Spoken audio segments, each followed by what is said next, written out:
Oi pessoal, bom dia, boa tarde ou boa noite, não sei quando que você está vendo essa aula, mas estou aqui, eu sou o professor Ferrari e eu estou aqui a convite do Gabriel do Venha Medicina para mais uma revisão para a nossa PUC do Paraná.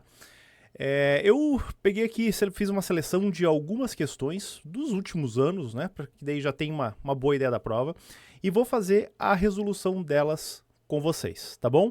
Antes das questões, não esquece, tá? Se você quiser mais conteúdos de história para vestibulares, principalmente aqui para a região sul, mas para o Enem também, não esquece de me seguir lá no Instagram, @professor_Ferrari, e também o meu canal aqui no YouTube, que é Professor Ferrari, aí tudo junto, tá bom? Vamos lá então para as nossas questões. Agora a 44, né? Farroupilhas ou farrapos era, por sinal, como se chamavam todos os rio-grandenses que se revoltavam contra o governo imperial. Então tá falando aqui da Revolução Farroupilha, provavelmente. Vamos ver, né?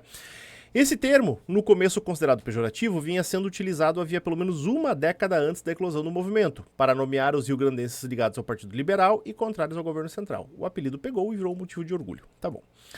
De acordo com seus conhecimentos sobre a Revolução Farroupilha, assinale a alternativa correta, né? Vamos lá. A elite estancieira da província do Rio Grande do Sul promoveu o movimento mais longo de todo o ciclo de revoltas do período regencial. O movimento mais longo de todo o ciclo de revoltas do período regencial. O período regencial nós temos lá Malês, Sabinada, Balaiada, Farroupilha, né?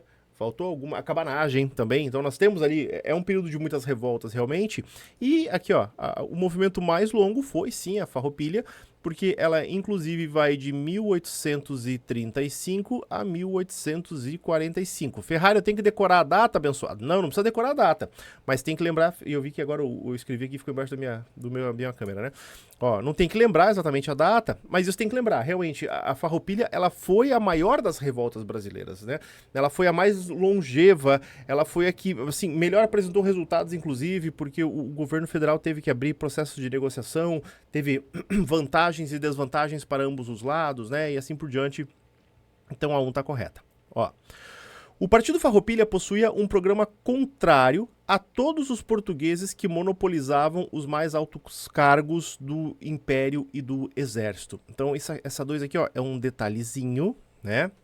Tem uma coisa assim, que novamente é uma coisa que assim, nós acabamos às vezes não falando em aula, não dá tempo, porque é muita coisa, então te exige ali um conhecimento muito específico, e olha aqui, aqui já tá a letra E aqui fudendo a vida, porque estão todas corretas, então você não sabe, né? Não tem como fazer a eliminatória, né, da dona PUC aqui, mas então assim, nós temos que lembrar o seguinte, tá, gente? O movimento Farroupilha, e aqui tem um negócio interessante, porque muita gente vê hoje, né, Rio Grande do Sul e algumas vezes o Sul, como aquela coisa do separatismo e assim por diante. Daí os caras falam, porque lá os farrapos já quiseram se separar. Só que deixa eu contar um segredinho pra vocês. Os farrapos, eles não necessariamente queriam se separar do Brasil. O movimento Farroupilha, ele tem uma crítica ao Império. Tá? Ele tem uma crítica ao Império. Tanto que, vejam só, deixa eu fazer vou tentar fazer aqui, né, um pequeno mapa com... Aqui está Rio Grande do Sul, né? Aí aqui está Santa Catarina e aqui está o Paraná também, né? Então o Rio Grande do Sul naquele momento, ele se entendia como independente do Brasil, era uma nova república, a República do Piratini, né? E aí quando você estuda ali com um pouco mais de detalhes a Revolução Farroupilha, vocês têm que lembrar que eles fizeram uma incursão aqui no sul de Santa Catarina, que foi o Laguna, né, que seria a República Juliana. Eles chegam a tomar Laguna. Só que o que é interessante a gente entender, porque até que eu fiz outra cor aqui, porque a República Juliana, que foi fundada ali em Laguna, que foi uma experiência muito efêmera, assim, né, não chegou a ter grande durabilidade, não foi como o Rio Grande do Sul, que ficou 10 anos ali separado, mas quando eles libertam Laguna, tá, foi o Garibaldi ali, foi o Davi Canabarro, os caras todos, não é que Laguna vai virar um pedaço da República do Piratini. Não, era vamos dizer assim, como se fosse um novo país independente, tá? E eles, na verdade, eles queriam, inclusive, transformar Santa Catarina toda numa república. Só que o pessoal de Lages aqui, do Planalto, né, não aceitou, tá? Eles até tentam chegar à ilha de Florianópolis, mas aí eles são derrotados pela Marinha Imperial. Mas uma das ideias da Farroupilha era, vamos dizer assim, que a intenção deles, né, é que todos os estados brasileiros derrubassem o Império e formassem um novo país. Vejam só que interessante, tem uma vertente nacionalista na Revolução Farroupilha. Eles queriam que eles formassem um novo país no modelo dos Estados Unidos, né? A ideia de uma república, mas com autonomia para os estados. Então era essa a intenção da Revolta Farroupilha. Tanto que tem um momento na Revolução Farroupilha que a Argentina oferece apoio ao Rio Grande. E qual que é a resposta do Bento Gonçalves? Eu prefiro voltar ao Império do que aceitar a ajuda da Argentina. Até porque o Rio Grande do Sul, volta e meia, estava envolvido em conflitos que envolviam a Argentina, aquela coisa toda, né? Então tem todo esse ranço ali do século XIX. Mas então, assim, ó, então, se eles têm esse teor nacionalista, tá?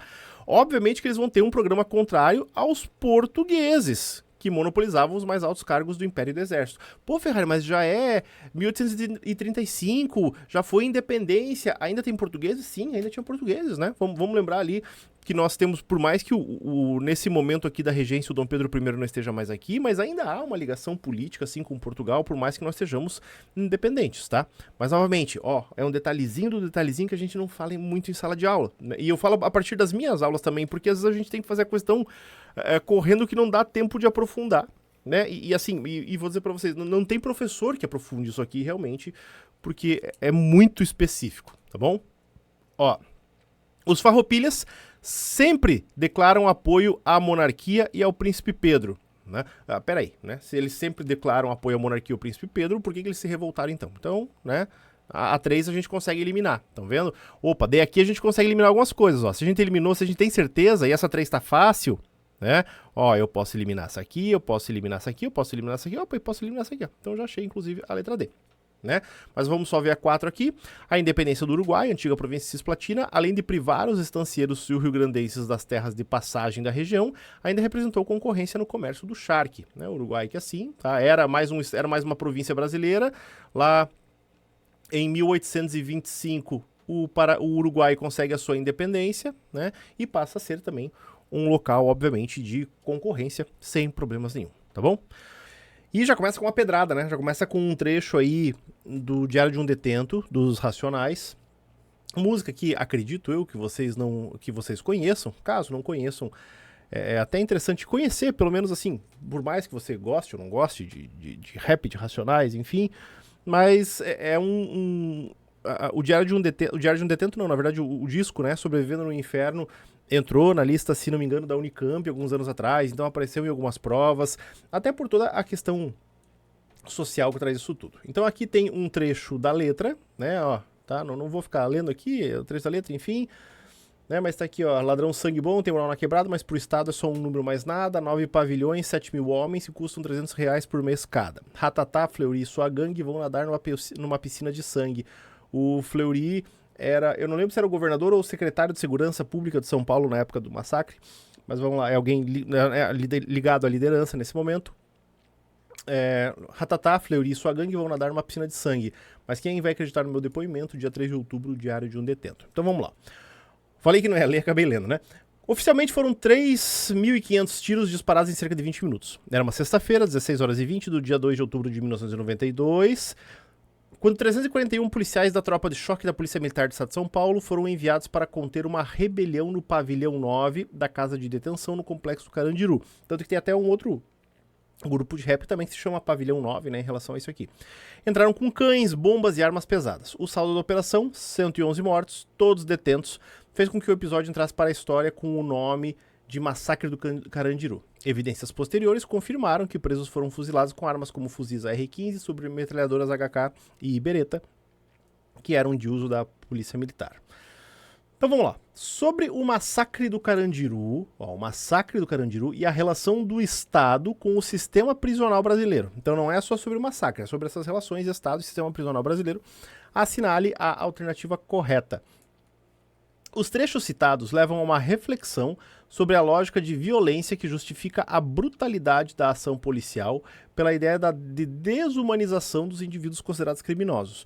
Então vamos lá, né, gente? Os caras estão encarcerados, estão fechados dentro de um presídio.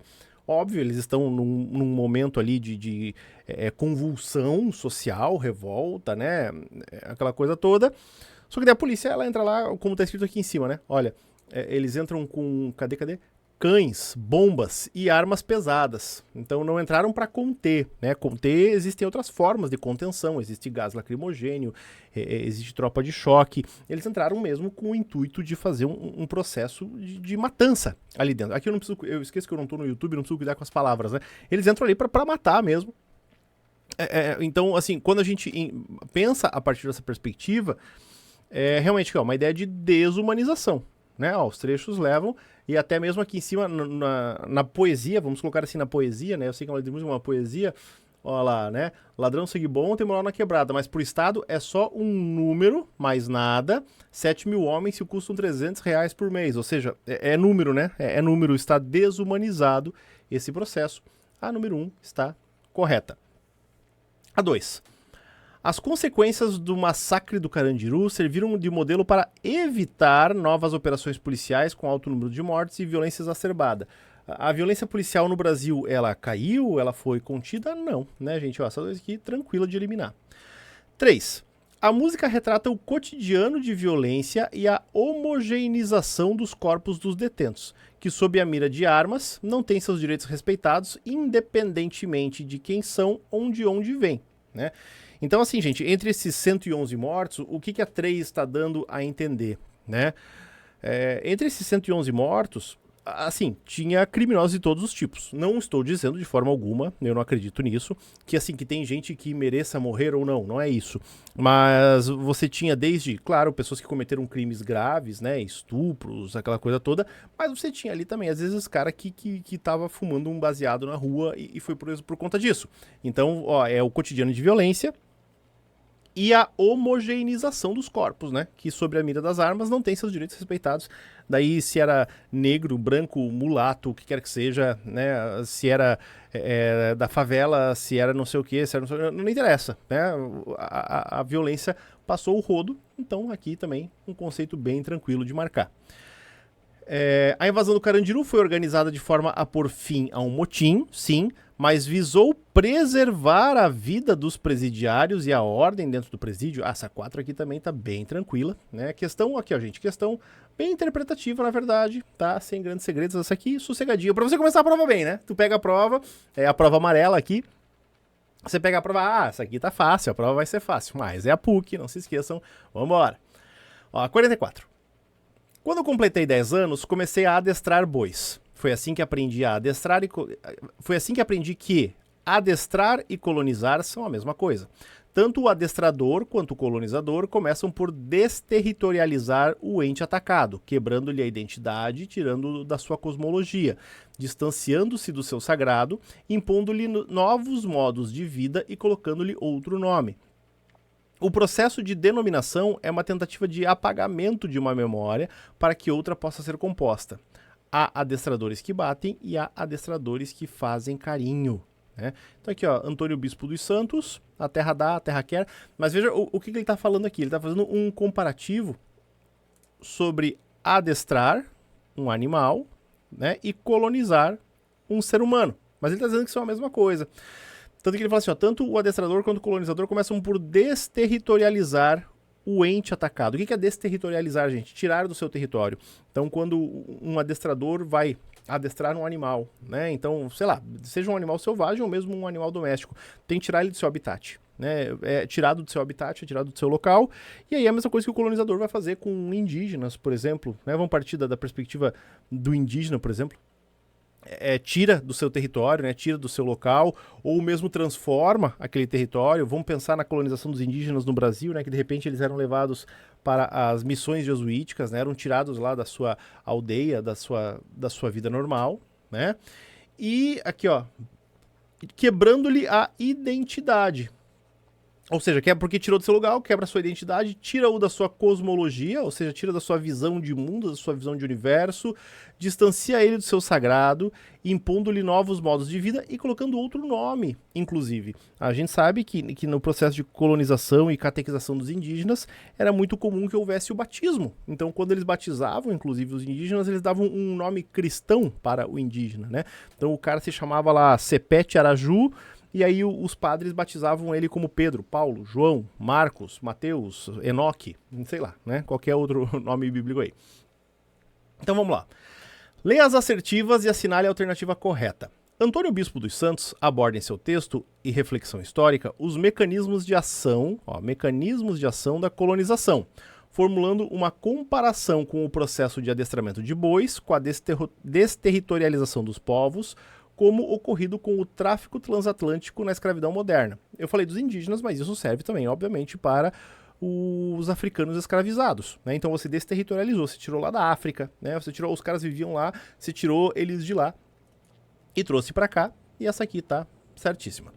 2. A partir do texto, podemos afirmar que o colonizado seria, portanto, adestrado como um animal, na tentativa de garantir sua docilidade frente ao colonizador, sendo um bom exemplo as ações de catequização dos indígenas realizadas pela Igreja Católica. Então aqui, ó, há adestradores que batem e há adestradores que fazem carinho. As missões jesuíticas, elas não agrediam os indígenas, não praticavam uma violência física com os indígenas, mas uma violência simbólica, né? No sentido também de tirar o cara, de batizar o cara, afastar ele do seu sagrado, aquela coisa toda, né? Então tá aqui, ó. Inclusive, na resolução anterior, lembra que eu falei pra vocês, olha, né, é a PUC, mas tá aqui a PUC, ó, criticando a catequização dos indígenas, tranquilamente, não tem problema. Não é porque é uma instituição católica que eles vão ficar passando pano pros problemas da Igreja Católica. E isso é muito legal, inclusive, muito importante, né? Fundamental, senão não seria uma universidade, né, gente? Seria outra coisa. Ó, a abolição da escravidão, em 1888, realizada de forma a manter o racismo e a desigualdade social no país, também pode ser lida como um processo histórico que adestrou de forma carinhosa. Essa 3 aqui, você pensa, pô, será? Né? Será? Mas sim, né? Ó, há um adestramento.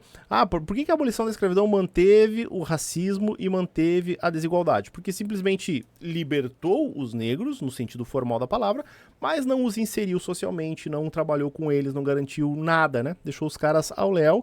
E também, ó, não deixa de ser um adestramento de forma carinhosa. Olha, nós estamos lhe dando a liberdade. Tá bom, pra onde a gente vai agora? O problema é seu. Né? Eu trabalho há gerações aqui numa fazenda, não tenho uma profissão, não tenho uma formação, não tenho nada. O problema é seu, se vira. Você tá livre, né? Então, a libertação dos escravos, ela é bem... A abolição da escravidão, no caso, ela é um processo bem complicado mesmo no Brasil, né? Necessário, claro, mas complicado pelas consequências dele. Então ficou 1, 2 e 3. Ó, outra questão também, tranquilona, vambora, tá bom? A 44 é também de um eixo temático que aparece bastante na prova, que é a questão de ciência, medicina e vários outros temas, né, ao longo do processo histórico. Então tá aqui, ó.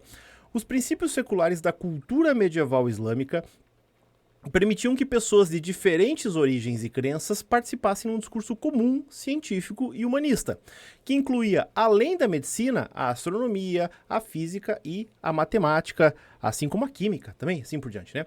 Os árabes inventaram instrumentos de observação, quadrantes, esferas armilares, astrolábios, através dos quais desenharam tabelas de posicionamento dos planetas e das estrelas, de medida do tempo, os relógios, bem como a trigonometria, a análise combinatória e a álgebra, que revolucionaram a matemática e fizeram progredir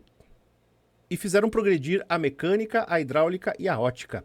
A alquimia árabe, herdeira das escolas de Alexandria, também abriu as portas às experiências de Paracelso, médico e alquimista no Alquimista no Renascimento e ao nascimento da iatroquímica.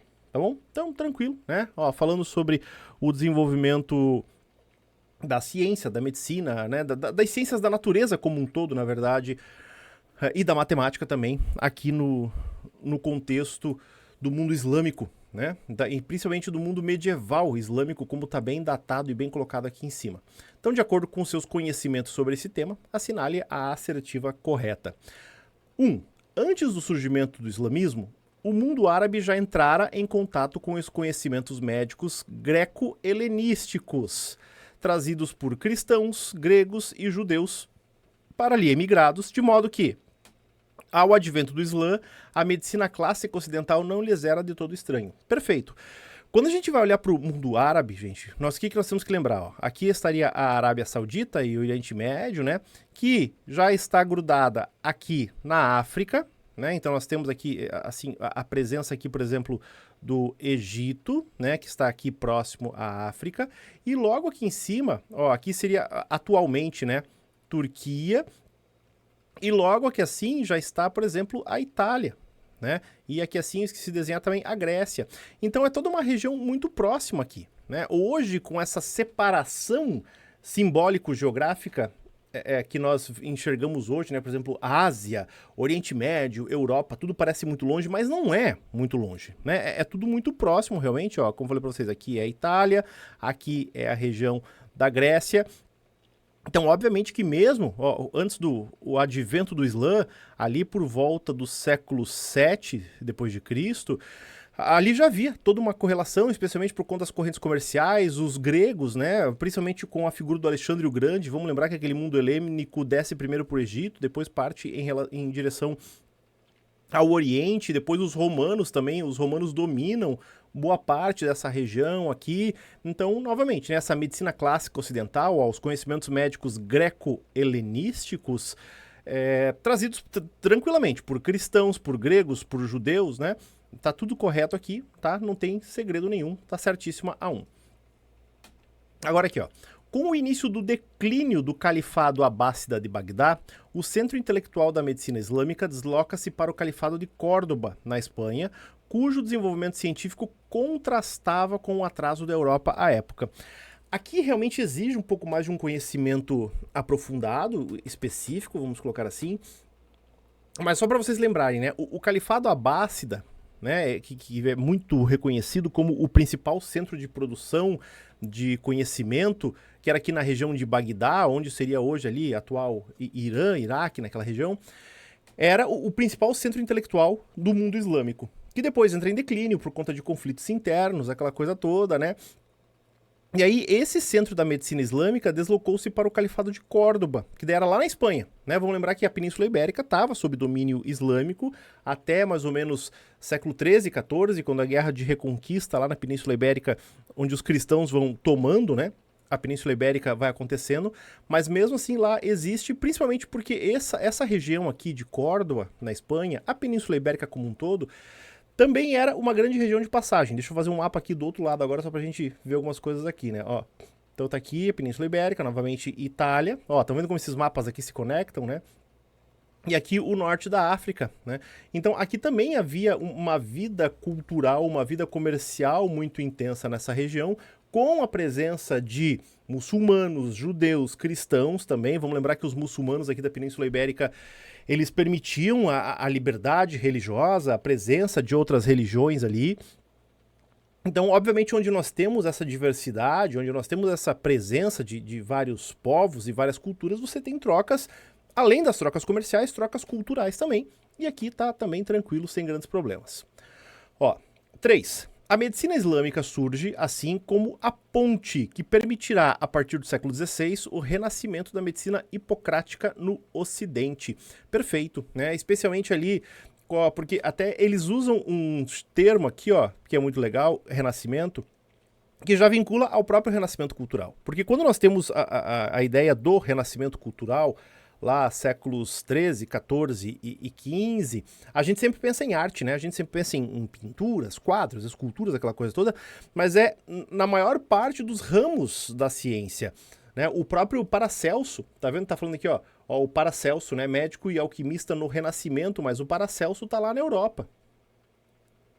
Então, assim como os conhecimentos do mundo islâmico chegam na Europa a partir do século XI e XII com as cruzadas, para daí dos 1300 aos 1500 nós temos o movimento do renascimento cultural, também existe o renascimento, sim, da medicina, né? Assim, dos vários campos do conhecimento na Europa, e entre esses vários campos, obviamente, também se inclui a medicina com toda certeza. Daqui a 4, ó. Diversos médicos cristãos da Europa Ocidental foram até o mundo islâmico para aprender com médicos do Islã na chamada Baixa Idade Média. Assim, que foi talvez um ou outro, isso é inegável, mas eles não iam até lá, né? Muito desse conhecimento medicinal, ele vem para a Europa, junto com todos os outros conhecimentos que eu falei para vocês aqui dentro do contexto do Renascimento, e eles fazem pesquisa, desenvolvem pesquisa dentro da própria Europa, né? Então esse intercâmbio ele não é tão direto, né?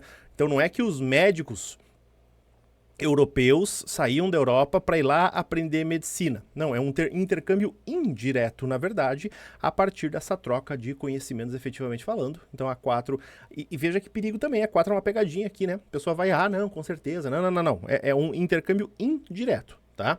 Realmente, 1, 2 e 3, sem grandes problemas. Agora do vestibular de inverno de 2023, vamos começar já aqui direto na questão que fala sobre, vamos ver, Goa era já muito próspera antes da chegada dos portugueses. As trocas comerciais eram intensas, com a presença principalmente de hindus e muçulmanos. A partir do final do século XV, e mais efetivamente no decorrer dos séculos XVI e XVII, os portugueses exploraram todo o subcontinente indiano, fazendo um levantamento exaustivo dos seus povos, tradições e reinos. Olha aqui, ó. Então, assim, a gente já entendeu, né, que é sobre as navegações, porque tá falando da relação dos portugueses com a Índia, mas claro, também tá aqui embaixo, ó, os portugueses e a Ásia Marítima de 1500 a 1640. Então a gente já se localizou e entende que é esse processo, então, da chegada dos europeus no Oriente. Então vamos ver aqui, ó. Com base nos seus conhecimentos sobre a ocupação portuguesa da Ásia, assinale a correta. Com a conquista de 3 praças locais, os portugueses fundaram o chamado Estado da Índia no século XVI. Cuidado, tá, gente, para não confundir com o seguinte, mas eles fundaram a Índia? Claro que não é esse o contexto, né?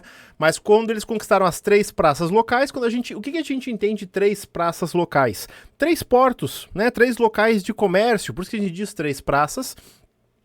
E aí seria essa ideia do Estado da Índia, mas não é a Índia em si, né? Eles vão formar tipo o vice-reino, lá, tanto que o Vasco da Gama vai ser o vice-rei das Índias, então seria uma espécie de domínio português naquela região. Número 2. Os portugueses levaram à Ásia a religião cristã, com suas crenças e cultos, imagens e visão de mundo. Sim, levaram. Tanto que a gente percebe lá na Ásia até mesmo a presença dos jesuítas.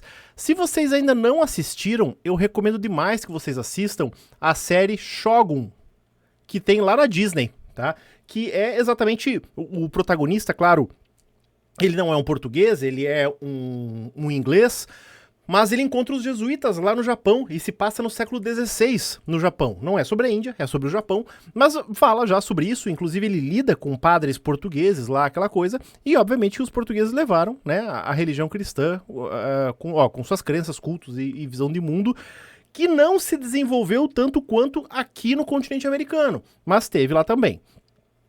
3. O contato das populações locais com os portugueses desestabilizou a relação entre nativos e causou alta mortalidade.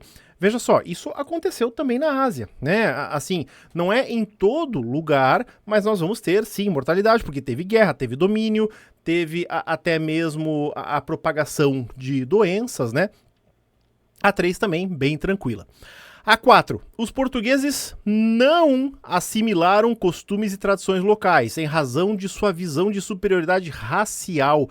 Tem 2 erros aqui nessa 4, tá, gente? Primeiro, dizer que os portugueses não assimilaram, não dá pra dizer. Sempre que há uma relação, mesmo que seja de domínio, do que quer que seja, mesmo o dominador, ele também recebe um pouco da cultura do dominado. É impossível isso numa relação cultural. Só que tem outra coisa. Os portugueses, eles ainda não era uma questão racial, tá? Eles não se achavam superiores por conta da sua questão étnico-racial. Essa visão de superioridade racial é algo lá do século XIX, é algo muito mais recente. Eles se enxergavam como, assim, não necessariamente também superiores, mas eles se achavam um tanto quanto melhores em relação à religião, né? Porque então eles eram cristãos, tanto que tem aqui a própria questão de levar, né, a religião cristã, aquela coisa toda. Mas eles não era racial, não era étnico, tá? Era uma questão cultural. Então, até mesmo mais do que religião, né? Era uma superioridade cultural aqui, o que encerra, então, a 1, a 2 e a 3 como corretas. Fechou? Pessoal, espero que a revisão tenha sido proveitosa para vocês. Vão lá no fim de semana com muita certeza, tá? Lembre-se sempre assim, ó, o conteúdo você sabe, você estudou, você se preparou.